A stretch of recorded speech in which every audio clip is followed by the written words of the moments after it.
Com o senso comum, vamos falar sobre sensores. Este lugar é a Praça da Paz Celestial. Mais precisamente, estamos falando de 1989. Após o incidente da Praça da Paz Celestial, a China adotou uma postura um pouco mais cautelosa. Naquela época, Deng Xiaoping implementou uma política de não se destacar e de fortalecer o poder silenciosamente. Ele costumava dizer para não chamar atenção por pelo menos 100 anos. No entanto, tudo mudou após Xi Jinping assumir o poder.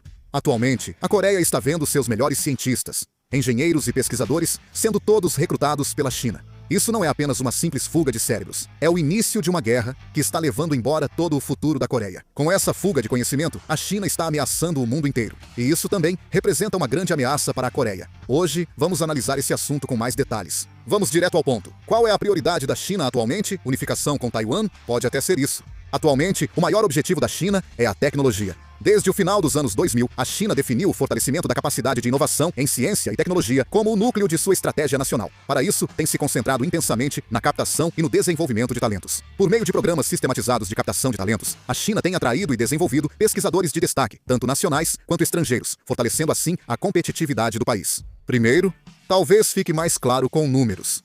A China forma cerca de 5 milhões de graduados em ciência e engenharia, e ao todo, 10 milhões de formandos por ano. Isso quer dizer que, anualmente, mais graduados entram na sociedade do que toda a população da Grécia. Isso gera sérios problemas de desemprego, mas, como a população é enorme, também há uma quantidade impressionante de talentos.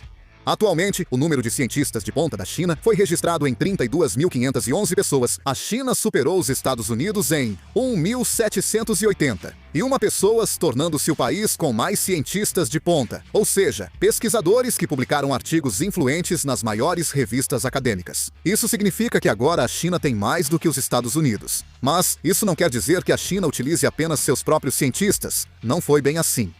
Eles também contratam cientistas e profissionais de tecnologia estrangeiros. A China, em especial, recruta os melhores talentos da Coreia do Sul. Existe uma análise sobre o fluxo global de mobilidade dos profissionais de ciência e tecnologia do nosso país. O Instituto Coreano de Informação em Ciência e Tecnologia analisou dados sobre mobilidade e atividades de pesquisadores ligados à Coreia e fez essa descoberta. Ao analisar esses dados, descobriu-se que cerca de 82,6% dos pesquisadores com histórico de afiliação à Coreia foram para a China. Ou seja, de cada 10 pesquisadores que foram da Coreia para a China, 8 atualmente estão afiliados a instituições chinesas. É um risco grande. Sem exagero, a Coreia sobrevive por causa da tecnologia. Mas, como todos esses talentos do país estão indo para a China, isso inevitavelmente se torna uma ameaça para a Coreia. Por isso, a Coreia está realmente em crise. Como a tecnologia da China está ficando muito avançada, a China começou a atacar com preços baixos. Isso fez com que a sensação de crise se espalhasse desde as indústrias petroquímica e siderúrgica até a indústria de baterias, que é considerada o futuro da economia, colocando-as à beira do colapso. No setor petroquímico, a enxurrada de oferta da China é assustadora. Nos últimos 5 anos, 56% da expansão global das instalações de craqueamento de nafta aconteceu na China. A indústria petroquímica, por sua natureza, tem dificuldade em parar as fábricas. Então, mesmo que a demanda caia, a produção continua, o que só aumenta o estoque. Por isso, dentro do complexo industrial de Yeocheon, as fábricas funcionam 24 horas por dia sem conseguir vender pelo preço justo. E as reclamações estão aumentando. Atualmente, as empresas do setor petroquímico estão tentando economizar ao máximo, até mesmo aposentando executivos. Mas se não conseguirem superar a ofensiva de preços baixos da China, que é a causa fundamental, a indústria pode acabar desmoronando. O mesmo vale para o setor siderúrgico. A POSCO anunciou o fechamento de fábricas e iniciou a reestruturação de sua equipe. Em especial, a notícia do fechamento da fábrica número 1 da siderúrgica de Pohang, que estava em operação há mais de 45 anos, causou um grande impacto em todo o setor siderúrgico. Por exemplo, no mercado global de materiais de ânodo, a POSCO Future M é a 9ª colocada com 3% de participação, enquanto as outras 9 maiores empresas são chinesas. A China responde por mais de 90% da produção mundial de materiais de ânodo. As indústrias que sustentaram a economia da Coreia estão, uma a uma, entrando em declínio. Isso ocorreu devido à ofensiva de preços baixos da China, impulsionada por mão de obra barata e avanço tecnológico. Essa crise também atinge outros países, não só a Coreia. Devemos analisar como a China atraiu tantos talentos. Desde o final dos anos 2000, o país tornou a inovação científica e tecnológica o centro de sua estratégia e foca em atrair e desenvolver talentos. Por meio de programas de talentos sistematizados, a China atraiu e desenvolveu em grande escala pesquisadores excelentes do país e do exterior, fortalecendo assim sua competitividade nacional. Eles realmente investiram dinheiro de forma insana. Esse plano é chamado de Plano dos 1000 Talentos. O programa buscava atrair talentos altamente qualificados do exterior para a China, oferecendo altos salários ou financiamento e projetos de pesquisa para garantir o sucesso do plano. Por causa disso, eles conseguiram recrutar milhares de talentos em um curto período de tempo. Claro, isso realmente pode ser um problema, mas seria bom se trouxessem apenas chineses que estavam em outros países. No entanto, como começaram a atrair também pesquisadores estrangeiros, acabaram recebendo muitas críticas da comunidade internacional. Após isso, em 2012, a China lançou o Plano dos 10.000 Talentos, visando atrair 10.000 talentos nacionais. Como já havia mais de 30.000 desses talentos essenciais, pode-se dizer que esse plano foi um sucesso. O Plano dos 1000 Talentos visava atrair talentos estrangeiros, enquanto o Plano dos 10.000 Talentos prioriza desenvolver e aproveitar pesquisadores nacionais, especialmente jovens cientistas. Jovens cientistas, especialistas em tecnologia aplicada e empreendedores da inovação receberam apoio personalizado, fortalecendo o ecossistema científico e tecnológico do país. A China oferece benefícios reais, como reconhecimento acadêmico e apoio financeiro para pesquisa, através do prêmio acadêmico mais alto, o prêmio Changjiang para acadêmicos, promovendo assim a melhoria qualitativa do seu próprio grupo de talentos internos. Essas estratégias também ajudam a garantir liderança na disputa tecnológica. A China demonstra grande poder tecnológico graças a esses talentos. Nos carros elétricos, a BYD tem 24% do mercado.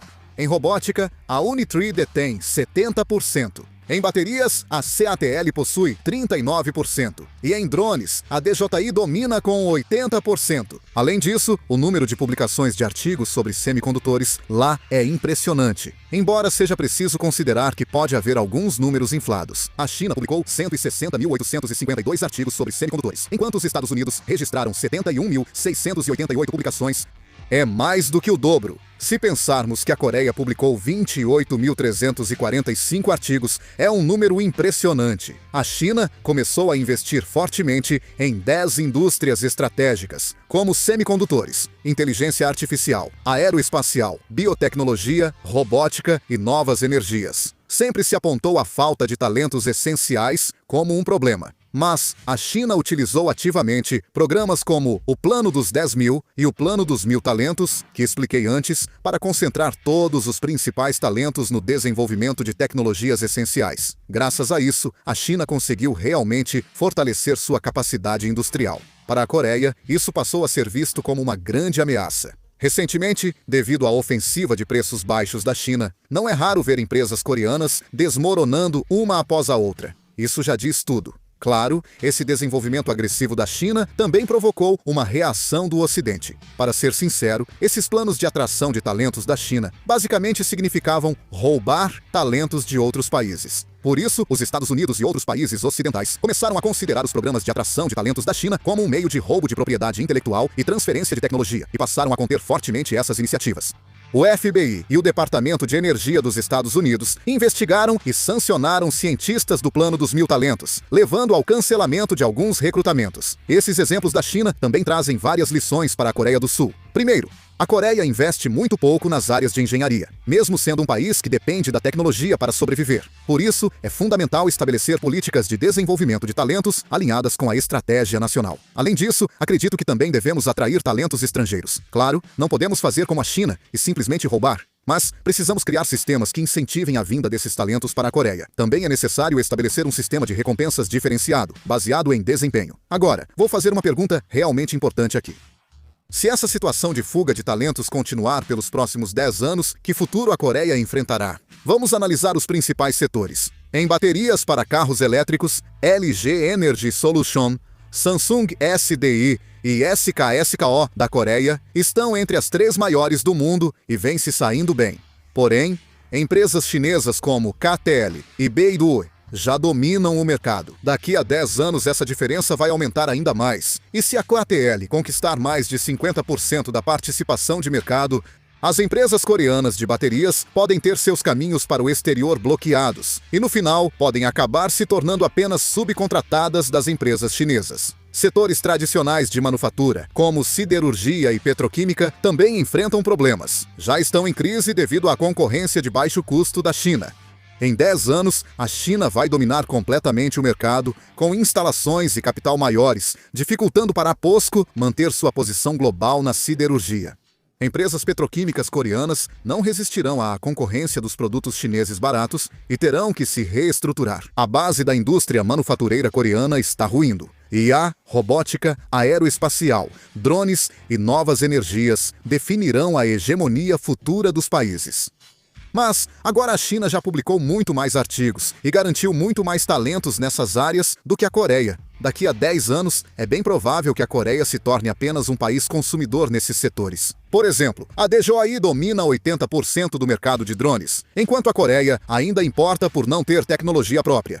Se isso continuar, a Coreia pode perder até a própria relevância em indústrias futuras, como drones, robótica e aeroespacial. Em 10 anos, a Coreia pode sucumbir pelos preços baixos e tecnologia avançada da China em todos os setores, de semicondutores, baterias, biotecnologia, manufatura tradicional e indústrias futuras.